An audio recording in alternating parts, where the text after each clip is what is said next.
নাম কি রে তোর? নাম কি নাম? নাম শুভঙ্কর। বাড়ি কোন জায়গা?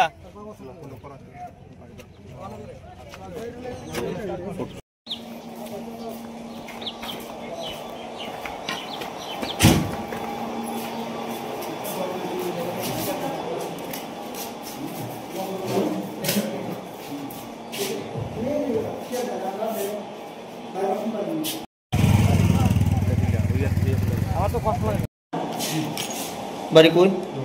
হ্যাঁ তিলকপাড়া। কি নাম? হ্যাঁ শুভঙ্কর চাকমা। ব্যাটারিটা কি হয়েছে তোমার আজকে এখানে লইছে কে রে? ব্যাটারি চুরি করছো? কবে চুরি করছিলা? হ্যাঁ কালকে রাত্রে। কই থেকে চুরি করছিলা? বাট্টা। কোন বাট্টার থেকে? ঠিক আছে।